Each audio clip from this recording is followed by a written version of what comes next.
The state of Florida and plaintiffs who challenged a parental rights law that critics nicknamed Don't Say Gay agreed to a settlement yesterday that clarifies the reach of the legislation signed into law by Ron DeSantis in 2022, which prohibited instruction on sexual orientation and gender identity in kindergarten through eighth grade. Now, the settlement says that students and teachers are allowed to talk about sexual identity and gender orientation in public schools as long as it's not part of a formal classroom instruction. And Robert Hur, the former special counsel who investigated President Biden's possession of classified documents, testified before the House Judiciary Committee today. Now, members of both parties were unhappy with aspects of Hur's report. Republicans were upset that Mr. Biden was not charged with the crime, repeatedly noting the criminal indictment against former President Donald Trump. And Democrats accused her of smearing Biden's, uh, really his character, by making comments about his mental state and his memory, saying that those comments violated Justice Department policies. And the former president believes that he's going to win the election by counting on the votes of Black folks. Now, while the former president traffics in stereotypes about Blacks, he is counting on us, them, and aggressively counting African Americans in seeking to return to the White House. His campaign is relying on achieving even modest gains with Black voters or peeling some away from President Biden and toward a third party or independent candidate such as Cornel West or Robert Kennedy. And the Uvalde, Texas police chief announced today his resignation. Now, this comes days after a city council report cleared several officers of wrongdoing in the delayed law enforcement's response to the shooting at Robb Elementary School. The chief believed that for the good of that community, it was best that he step down. Steve Bannon, you remember him, one of the president's former advisors. He's saying that Donald Trump is basically up for sale and has been bought. He makes that comment after Trump reversed course and now opposes a ban on social media giant TikTok. Well, he was opposed to it, I should say. His new stance is that TikTok should be allowed in the US and said that it's not a harm to Americans. Now, this is contrary to FBI Director Christopher Wray and lawmakers in both parties who say that TikTok is a national security threat. Steve Bannon says that Trump made this shift in his stance on TikTok after a meeting with a conservative hedge fund manager who has a $33 billion stake in the social media platform. This manager has been threatening to pull support from GOP lawmakers who back the bipartisan bill to force TikTok out of the U.S. Trump, as you know, was very close to Steve Bannon and relied on him a great deal in his 2026 presidential election. And in some good news for DEI, the American Academy of Dermatology voted to reject a proposal to end its diversity, equity, and inclusion programs in what Black dermatologists are calling a small victory for the organization and the field of DEI in general. The Academy, which is a nonprofit organization of dermatologists in US and Canada, have been embroiled in DEI-related controversy since February, when dozens of its members co-authored a resolution looking to put an end to DEI initiatives and programs being implemented in the institution. And in case you didn't remember, today is a bunch of primaries are being held. Georgia, Hawaii, Mississippi, and Washington are holding Republican nominating contests that could put Donald Trump over the threshold to make him the nominee for the Republican presidential campaign. President Biden also could cross that threshold in primaries that are also being held in Georgia, Washington, and Mississippi. This is Areva Martin in real time, and I'm your host, Areva Martin. This is your one-stop destination for today's trending news, expert analysis, and my unfiltered opinions. Super excited to be joined today by veteran journalist and TV host Sharon Reed. She is a host of a show on In the Black Network. And my good friend Jared Hill is here. I heard that he won an NAACP Image Award last night for his uber popular podcast. We're going to hear all about Jared's NAACP Image Award. And also, don't forget, he's the author of a book called Historically Black Phrases. Welcome to both Sharon and Jared. And in hour two, great story we're going to be tracking today. That's the hour where we go deeper, where we dig behind those headlines, and we bring you those stories that people are talking about. On many of my shows, I've been talking about reparations and reclaiming land that was taken by whites, slave owners in many cases, in the 18th centuries, and what Black folks are doing to fight back. Well, just a few decades after the end of enslavement, African Americans were able to amass millions of acres of farmland. Unfortunately, today, approximately 90% of that land is no longer in the hands of Black folks. Now, there are various reasons, but most of them horrible and negative.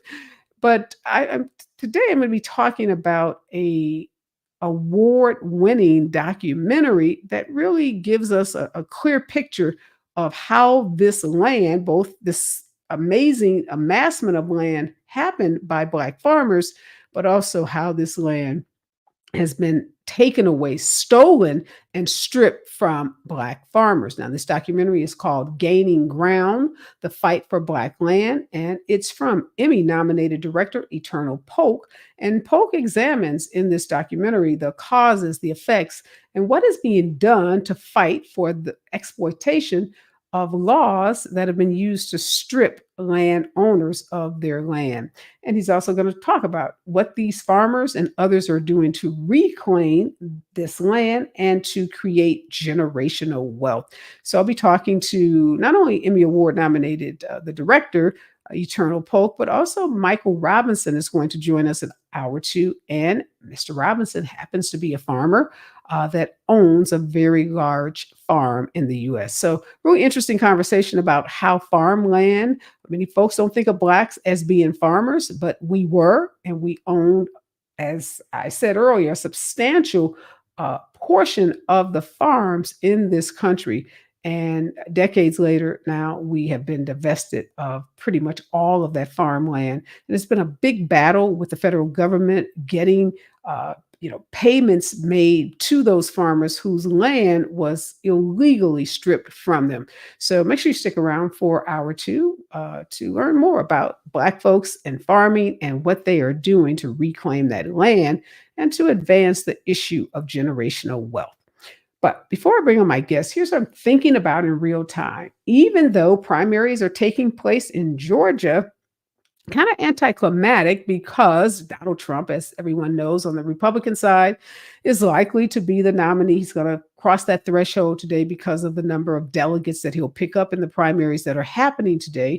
And Joe Biden, likewise, will be the nominee for the Democrats. But the real action happening in Georgia today is, all eyes are on the fifth floor of the Fulton County Courthouse, where the judge who's presiding over the RICO case involving Donald Trump and his co-defendants, that judge has told us he will decide by Friday and issue an opinion by this Friday as to whether Fani Willis and Nathan Wade will be disqualified because of allegations of a personal relationship between the two, in which there are allegations that Fani Willis benefited financially and has engaged in conduct that makes her disqualified to carry on the prosecution of the 2020 action filed against Donald Trump for his actions to try to subvert our democracy. So all eyes will be on that Georgia courtroom. Judge Scott McAfee asked both sides in closing arguments a couple of weeks ago, really penetrating questions, didn't give away too much in terms of which way he was leaning, although a lot of legal experts recently have been saying they think it's not going to be good news for Fani Willis. And some folks may say, well, what does it matter? There are lots of other lawyers in her office. But the reality is, if Fani Willis is disqualified, that entire prosecutorial office will be disqualified. The case then will go to the state agency where one prosecutor gets to decide who the case will be reassigned to. And that could be a very conservative prosecutor who believes these charges are excessive, who believes that Donald Trump and crew have been overcharged. In fact, a new prosecutor has the right to look at the evidence and decide it's inadequate for the charges and could, in fact, even dismiss this case.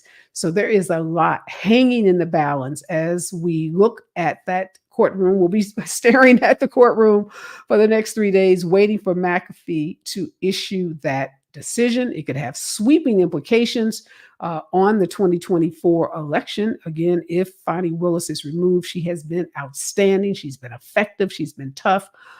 And she has proven herself capable of taking on Donald Trump, despite, his mass army of lawyers who he has retained to fight all of these cases. So we'll keep you updated. And of course, as soon as we get that decision by Judge McAfee, we'll make sure that you have it as we are receiving it.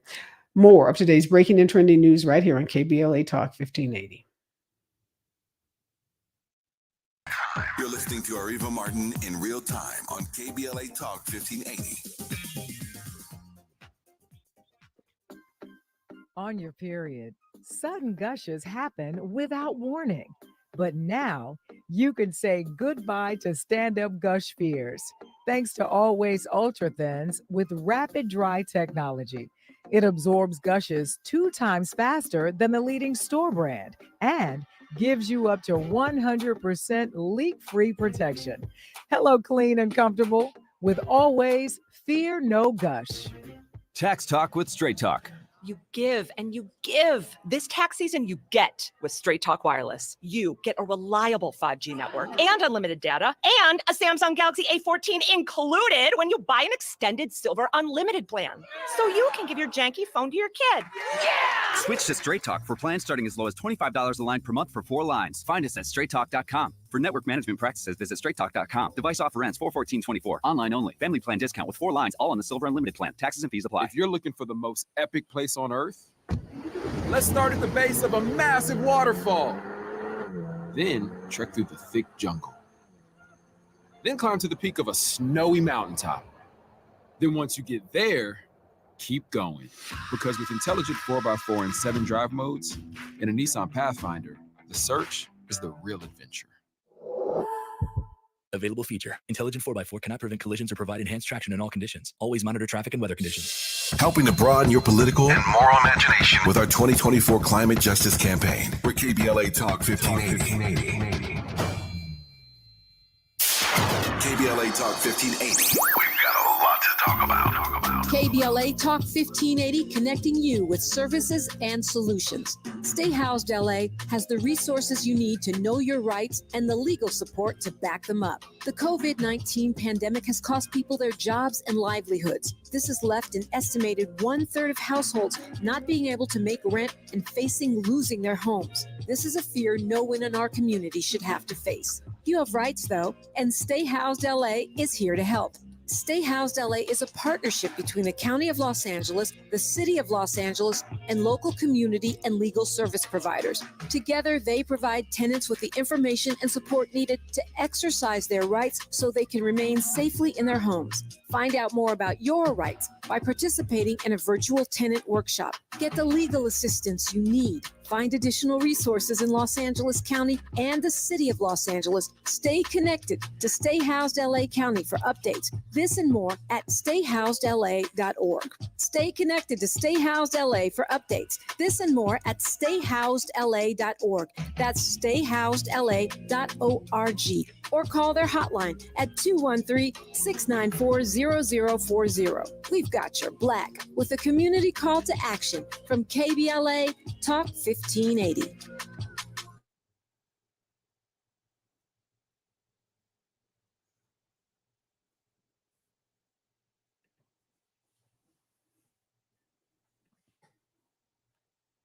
Your drive time. And I am so happy to be joined today by Sharon Reed and Jared Hill.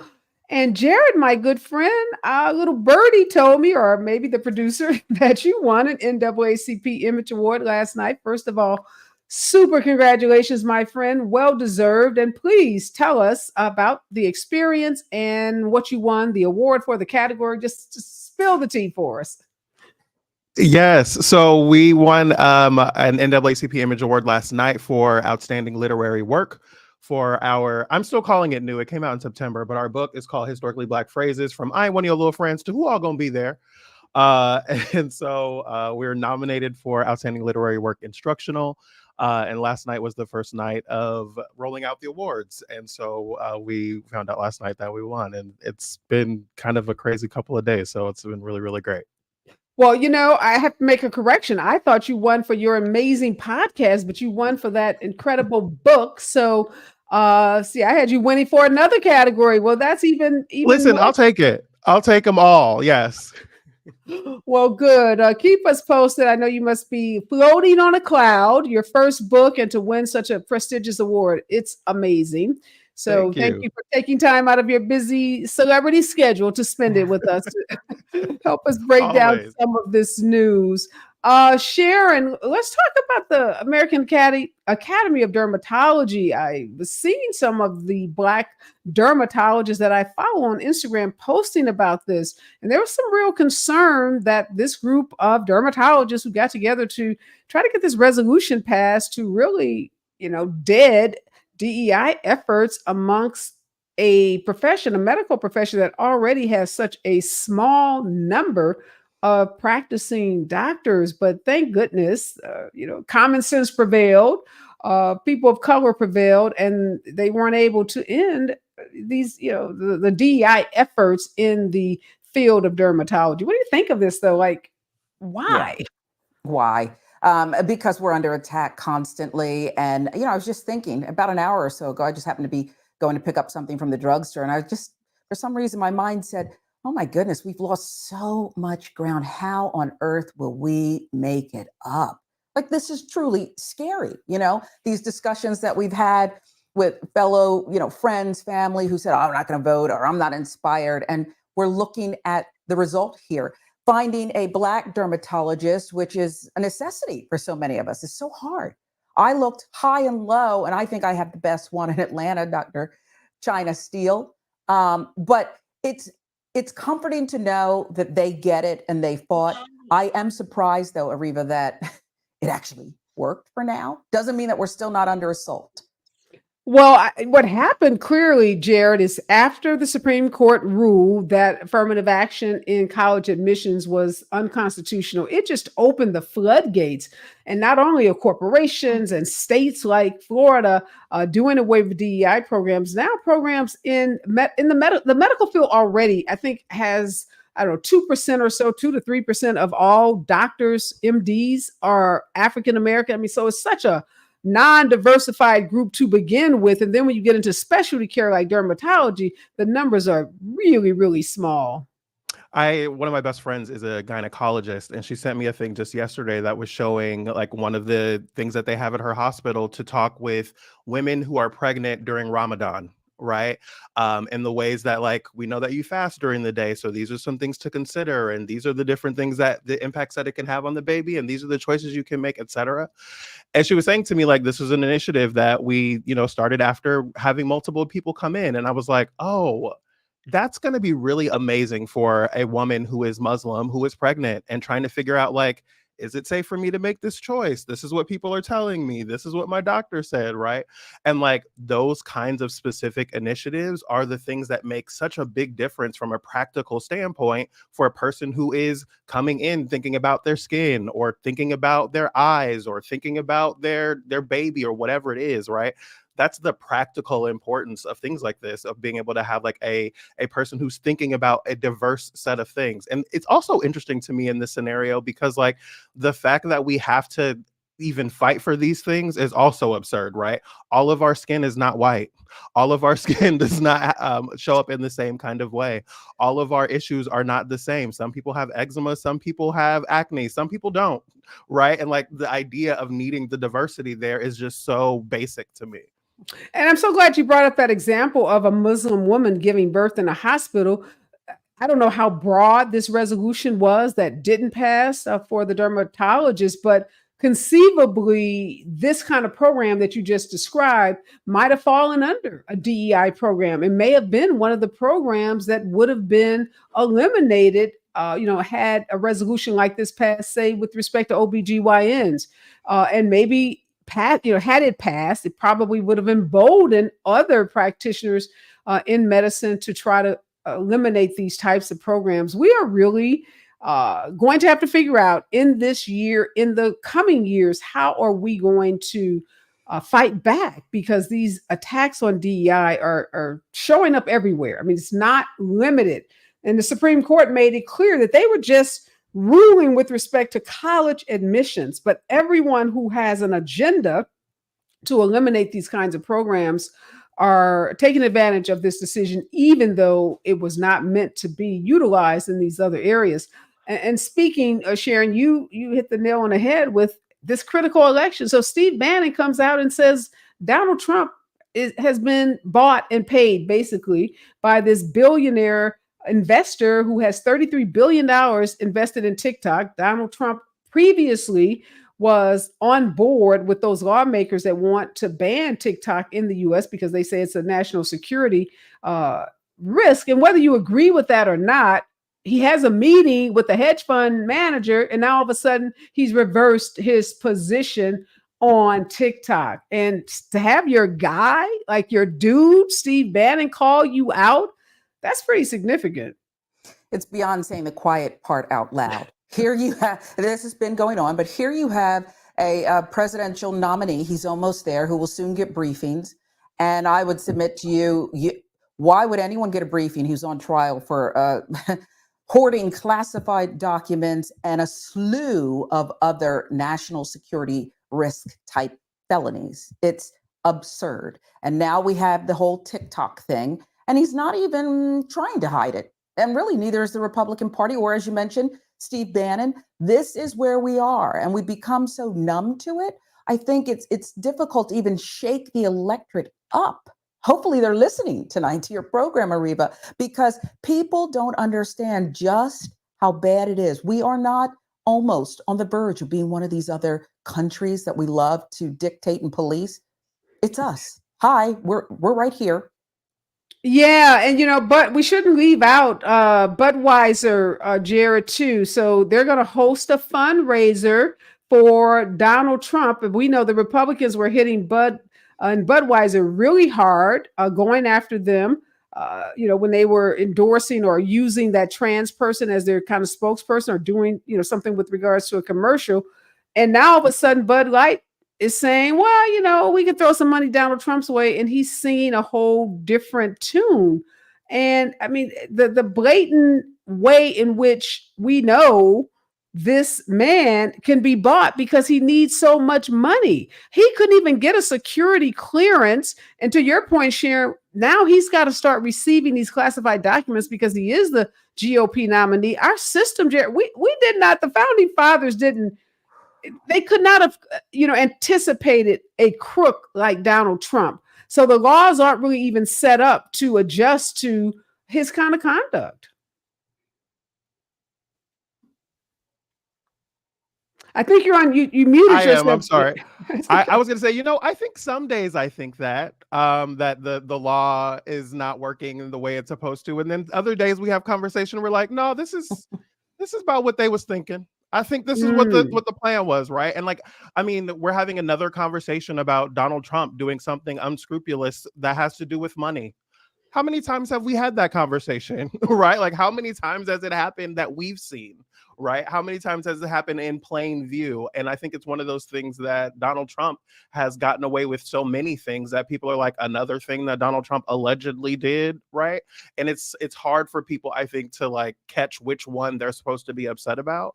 I know that even as a person who follows these stories, who does this work, right, who's a part of these conversations, my head is trying to keep up with which trial we're talking about, with which judge is on which charge, and 91 of them across 4 different indictments. And it's more than a lot of people can keep up with, right? So the idea that he's in this situation now, I think most people could easily miss and never hear about. No, you're right. And like this Bud Light thing, literally he's posting, sharing on his social media platform that Bud Light ad was a mistake of epic proportions And for that, a very big price was paid. But Anheuser-Busch is not a woke company.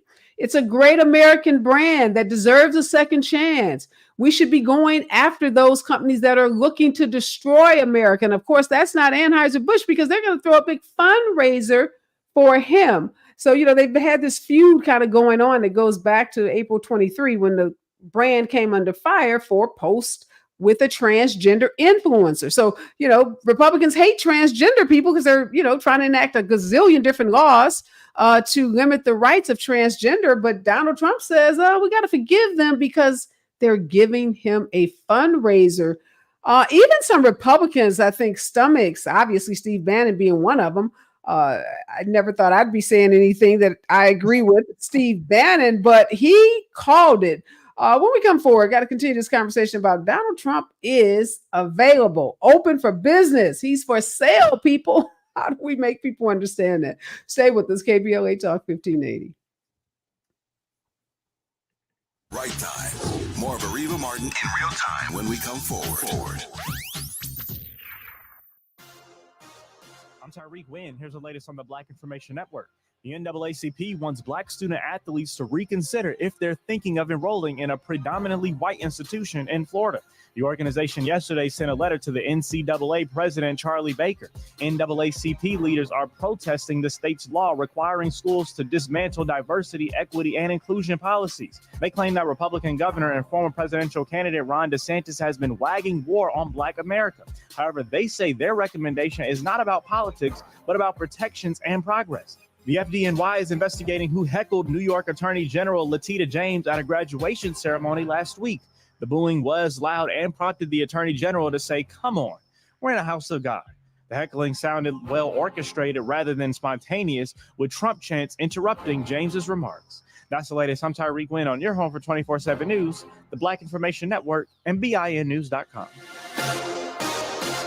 In Rosemead on the 10 eastbound before San Gabriel Boulevard. That's a crash move to the right shoulder with traffic stop and go from Soto Street. And down E105 east of Bellflower Boulevard. A crash shaking up the two right lanes. Going to have you on the brakes from the 405. In Porter Ranch 118 east before Tampa Avenue. A crash in the carpool lanes. Got traffic slow from Porter Ranch Drive.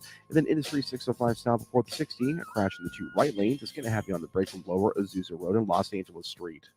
Unleash your style in 2024 at FS Cut and Color. Get a fabulous cut and color duo from one of their expert stylists at unbeatable prices. Only at Fantastic Sam's, where hair care meets affordability. Visit FantasticSams.com to find one of their 60 SoCal salons near you. This is the KBLA Sports Minute with Ray Richardson. Former Crenshaw High School baseball legend Darryl Strawberry is celebrating his 62nd birthday today in a hospital. Strawberry is recovering from a heart attack he suffered on Monday. Doctors at St. Joseph Hospital in Lake St. Louis, Missouri, said Strawberry is in good condition. He's expected to remain under observation at the hospital for a couple of days. Strawberry was an 8-time All-Star in the major leagues, 7 with the New York Mets and 1 season with the Yankees. The Mets are retiring Strawberry's number 18 jersey in a ceremony at New York Shea Stadium on June 1st. Free agent running back Austin Eckler is moving on from the Chargers. Eckler signed a 2-year deal worth $11 million with Magic Johnson's Washington Commanders. Over the past 3 seasons, Eckler scored 44 touchdowns, the most by any NFL running back. No debates, no speculation, just the info you need. That's your KBLA Sports Minute. I'm Ray Richardson. More news, opinions, and conversation when we come forward on KBLA Talk 1580. Climate is king. At KBLA Talk 1580, we believe that caring for the community means caring about the climate. You might have heard that we announced a pretty bold 12-month, $2 million campaign to do 4 things. Increase climate literacy, turn up the volume on communities of color in the climate conversation, connect everyday people with the resources they need to survive and thrive, and highlight frontline climate justice crusaders of color throughout this year. KBLA Talk 1580 will be bringing you insightful interviews on all of our shows to help raise your climate IQ. Each quarter this year, we will also be hosting free climate events in various communities throughout the city with food, fun, and forward-thinking conversations. Thanks to partners like LADWP, Metro, Caltrans, the Sierra Club, the California Community Foundation, the California Endowment, AQMD, MWD, and more. You'll also be hearing more about a couple of national town halls broadcasting live from Los Angeles, to which you will be invited. And we'll be rolling out a robust social media campaign on all our platforms, as well as an outdoor media campaign, all designed to educate, enlighten, and empower you in our fight for climate justice. We want cleaner air. Caring about the community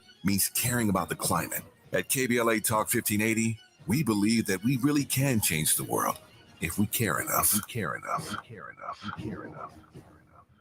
JP Morgan Chase is building on the investments in California to help close the racial wealth gap and build a more equitable future. Visit jpmorganchase.com/racial equity and get the tools to help reach your financial goals.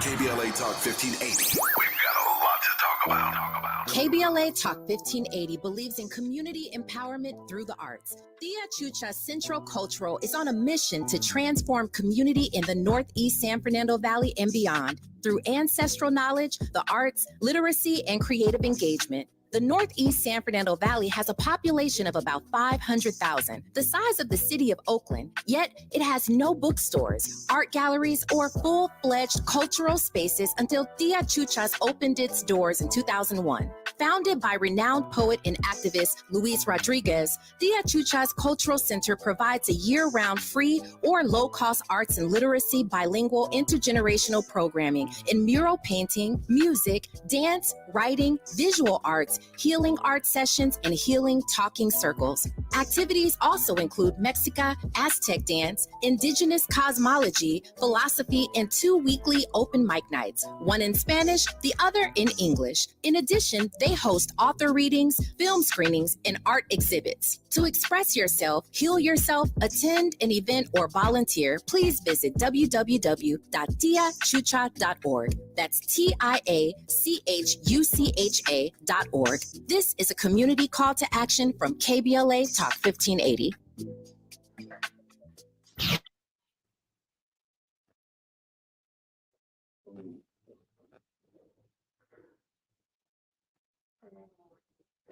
Sharon Reed, journalist and TV host for In the Black Network, is joining us in this hour, as well as my good friend Jared Hill. He is the author of the NAACP award-winning book, Historically Black Phrases. Welcome back to both of you, and thank you for being here. In hour 2, we're going to be talking about Black farmers, how they gained land, lost land, and what they are doing to restore generational wealth. So make sure you stick around for hour 2. Jared, I want to ask you about this settlement in Florida between the plaintiffs, group of parents and advocates sued the state of Florida over its Don't Say Gay bill. This was a bill that Ron DeSantis, the governor of Florida, signed into law in 2022. Caused a lot of confusion and fear in public schools. Teachers didn't know what they could say, what they couldn't say. And obviously these parents, these students, educators, and LGBTQ advocates wanted to get this settled. And so they came up with this kind of odd settlement. The settlement says that students and teachers can talk about sexual identity and gender orientation in class in a public school, but it can't be a part of a formal classroom like lesson. So you can't break out a book and start teaching about it from a lesson, but I guess informally you can have a circle and start talking about it. I'm sure it's going to create equal confusion for those teachers. What do you think, though, Jared, of this settlement? As an educator, I think about the things that we talk about in class and the way that this like frames conversations, right? The idea that you're not allowed to talk about certain things as part of curriculum starts to like start a different conversation in a student's mind, right? I think about this in church a lot as a Black queer person, and I think about how I often feel welcome at churches, but not feel like I'm at home at churches, right? Especially when they never speak about queer people, when they never talk about queerness, they never talk about anything other than like a heteronormative view on Christianity. And like there is a part of me that feels comfortable because I know the music and I know the preacher and I know the scripture and I know these people and I know all of these things. But there's another part of me that still doesn't feel like I can be at home at a place that won't even say my name. right? And so like the idea of being in a school where we can't really talk about this, we can't teach about it, it starts to create an image in people's minds that these people don't exist, or that their issues aren't real, or that you, if you're one of those people, we're not talking to you. Right? We're not dealing with your little issues. We don't care about how you feel. We don't care about how you show up. We don't care about what your little needs are. Last segment, we were talking about diversity, equity, and inclusion. We don't care about using the right language with you. We don't care about being concerned about the different issues that might come up in the way that we talk about these different things in class, right? It starts to erase these people. And like, this is something that I think we need to think about. And as Black folks, there's a lot of Black folks who don't think this is about them, right? But like the same way that they're doing this about queer people and about trans people, they're doing this about Black people, right? They're doing this about women. They're doing this about all kinds of issues. No, absolutely. And I love your point about erasure, right? And the Black church may think, well, if we don't talk about gay people, maybe we don't have to deal with all of the hypocrisy in the Black church around gay people. And if we just kind of ignore them, right? Like the don't ask, don't tell policy of the Clinton era. And I'm sitting here thinking like that as an autism advocate, as a disability rights advocate, that oftentimes people don't say the name, don't talk, don't speak out loud issues that, are obvious to people who are on, autism spectrum, or people who have disabilities, and definitely keeping quiet about, our existence in a room is a form of erasure. It's a form of othering. And I just have to imagine that these advocates decided to settle this case because they feared that they were going to meet a hostile court. They were going to meet a hostile appellate court and definitely a hostile Supreme Court. And I think in this era, folks are probably feeling like whatever little crumbs we can grab off the table is what we need to do, because we don't have a court system that is functioning in a way that respects the rights of people, particularly those people who are already considered other in this country. Because I can't believe that educators and LGBTQ advocates lead to this settlement, which is so odd.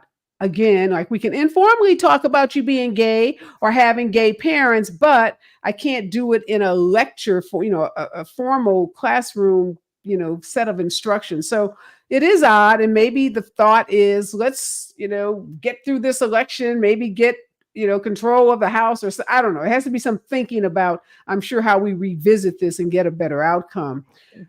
Speaking of outcomes, let's talk about Donald Trump. And I've been dying to ask you, Sharon, as well as Jared, about, Donald Trump trafficking in stereotypes. I mean, there have been lots of articles about these rock star rallies that he's hosting, where he's rambling on for 90 minutes and slurring words, confusing world leaders, and literally just using, racial stereotypes.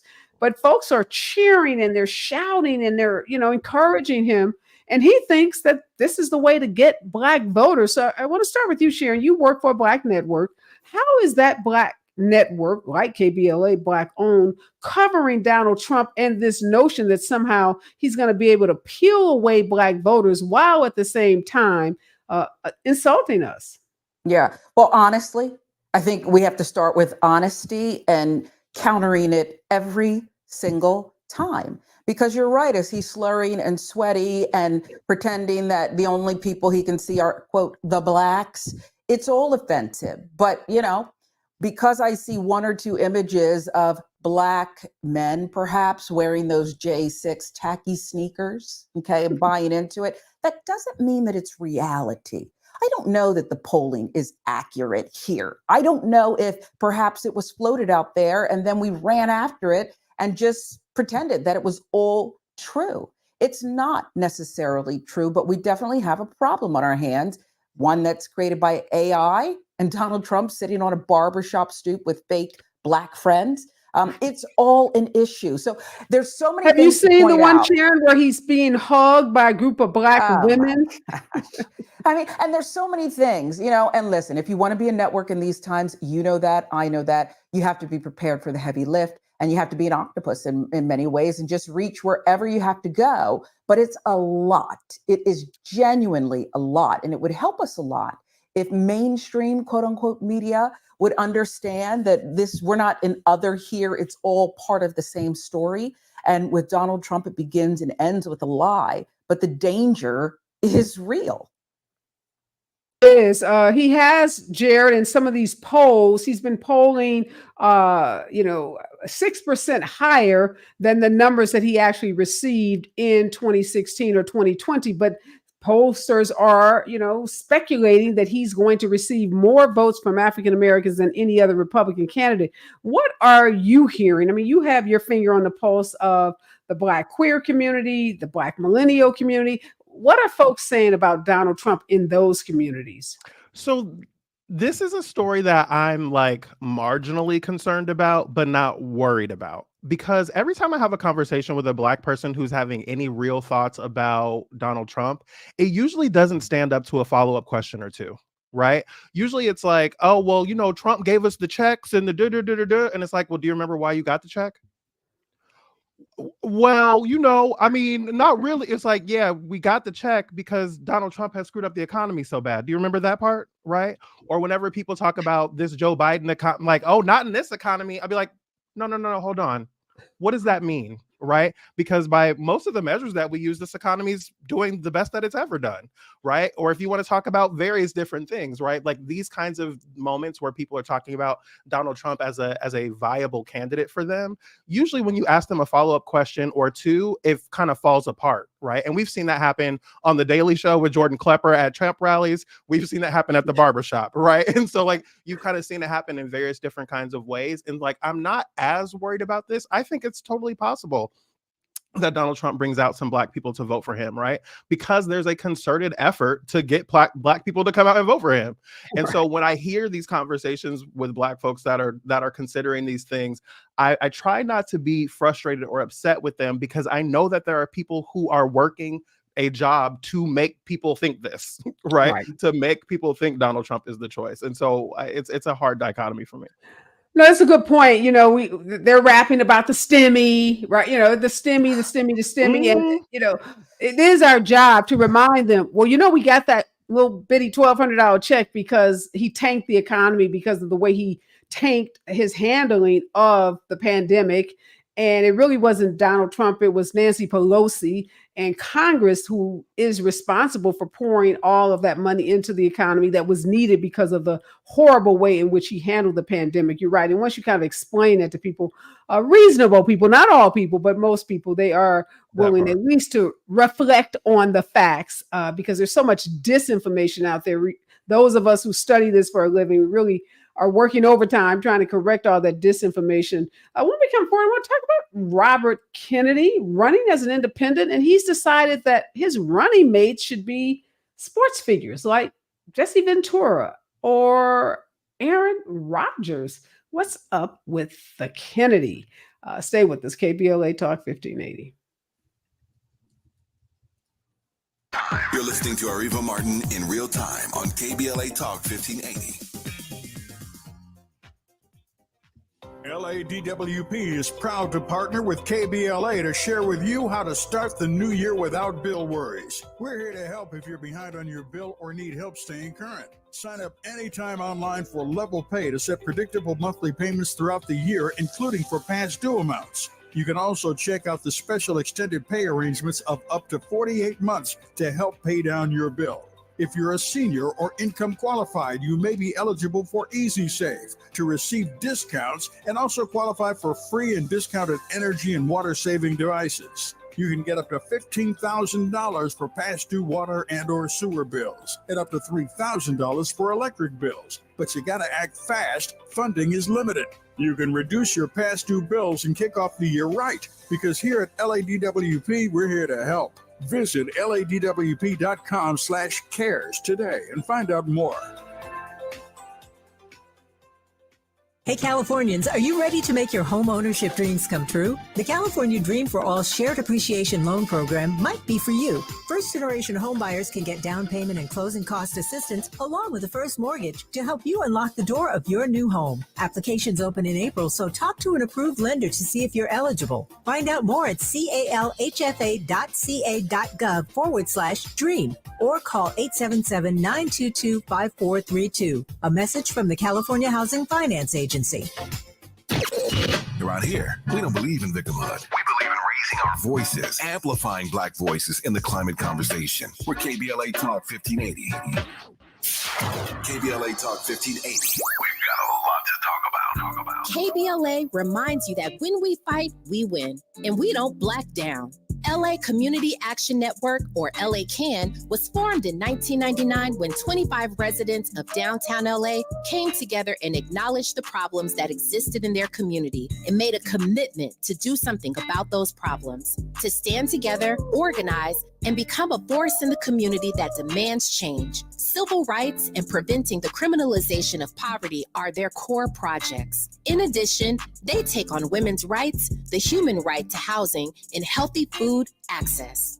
LA CAN also has projects focused on economic development, civic participation, voter engagement, and community media. While downtown LA remains their home base, with a particular emphasis on the Skid Row community, in 2007, they expanded their housing and healthy food access work into South Central Los Angeles. LA CAN believes that power for low-income people and people of color is achieved through a large, active, and well-informed member base that utilizes a multitude of methods to advance their messages and goals. If you'd like to join the Los Angeles Community Action Network and organize people to fight back against oppression, please visit cangress.org. That's cangress.org. This is a community call to action from KBLA Talk 1580.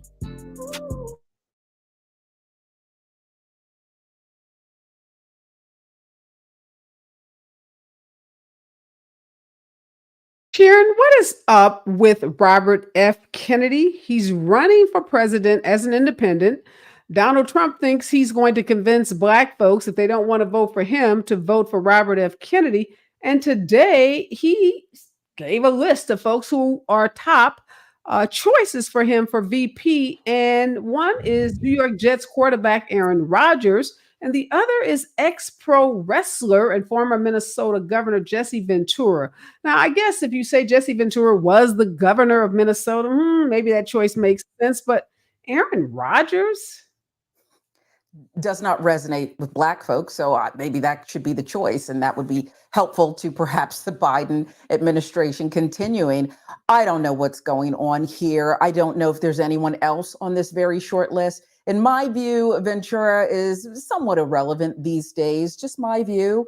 Aaron Rodgers is someone people love to hate, at least from where I sit. And I say hate in a better way than you would about maybe perhaps 45 or something. But I just don't understand this in any kind of strategic way. Perhaps he's going with his gut, but it doesn't seem to be a polling based or anything else. It's just weird. It's just weird.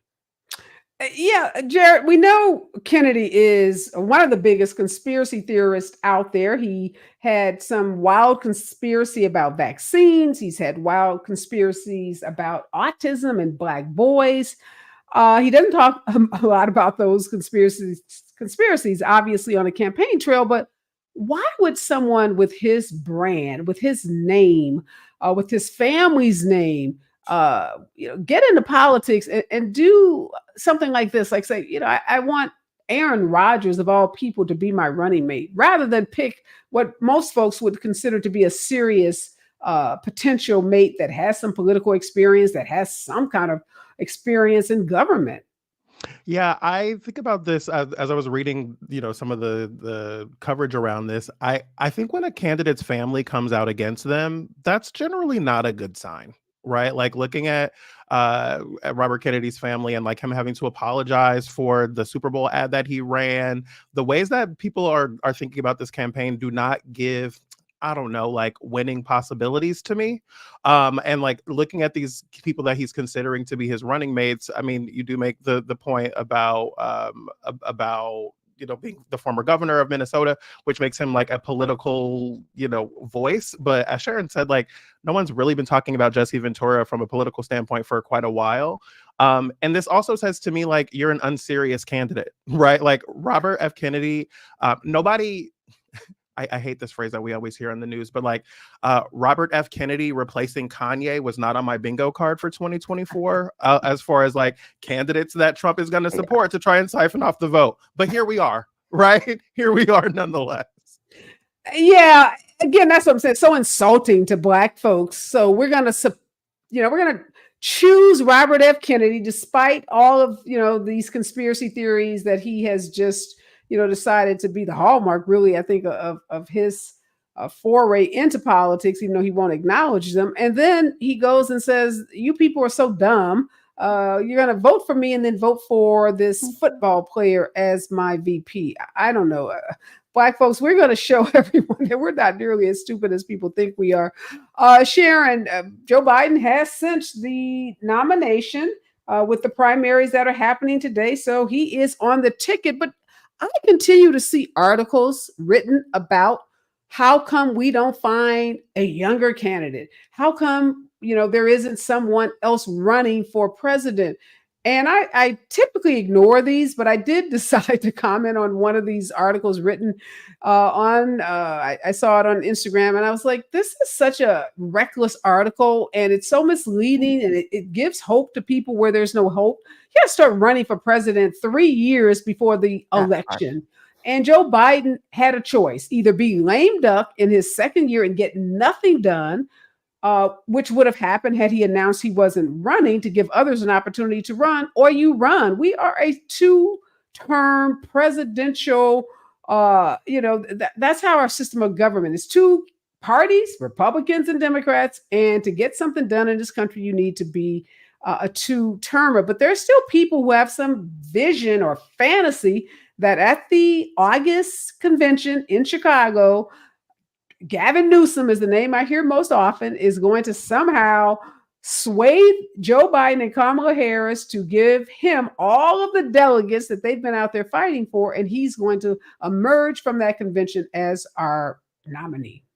These are strange times, but they're not that strange. And the people who are still talking about this are the same people who are asking, should LeBron leave Cleveland? It's over. That ship has sailed. And so now you need to figure out what works. These are the choices. Okay. It's like, what's on the menu?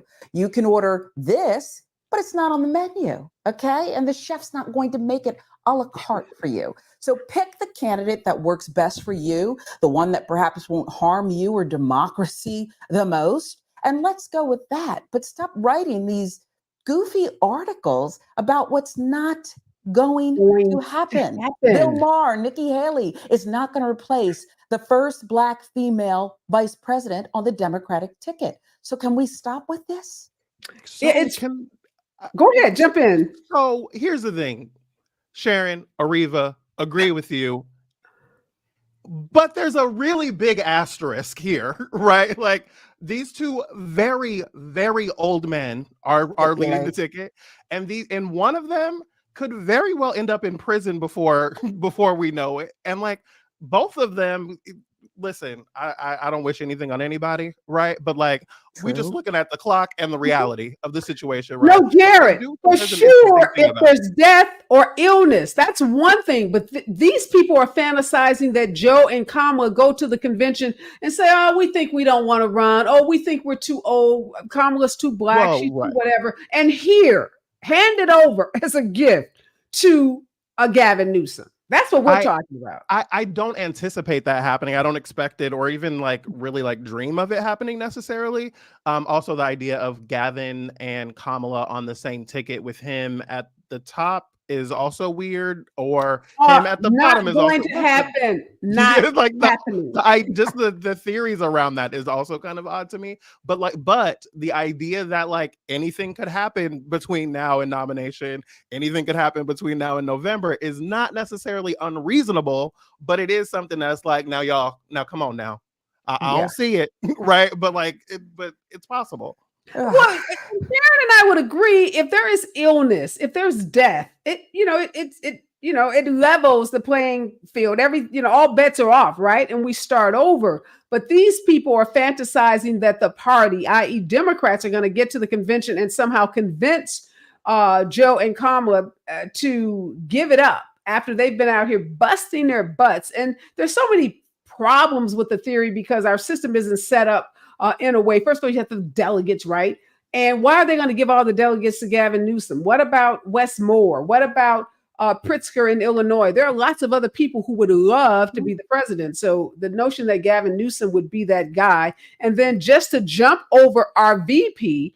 So if Gavin, I mean, if Joe Biden can't serve, hello, there's a woman that's been serving in an incredibly effective way. So it's racist and sexist to say that if Joe can't serve, don't give it to the Black woman that has all the experience, give it to the white guy that's been in California. So that's what annoys me so much about this theory too is, well, if Joe decides for health reasons or whatever, he's not going to continue on. Kamala would be the person that would benefit from that decision and not some guy that's been in California when they're out busting their butts. And they've been out since that State of the Union speech. They've been everywhere on the campaign trail talking about why this election is so critical and what their record, is and what they can do if they get a second term. So I think that's what Sharon and I are responding to, Jared, is this way in which people try to other and erase our incredible vice president. We are out of time. Again, thank you. And congratulations again, Jared, on that award. Very much deserved. Thank you, Sharon. Always pleasure. My pleasure to be in conversation with both of you. Make sure you stick around. We're going to be talking about Black farmers and generational wealth and what happened to Black land. Stay with us. KBLA Talk 1580. Thanks, guys. Enjoy.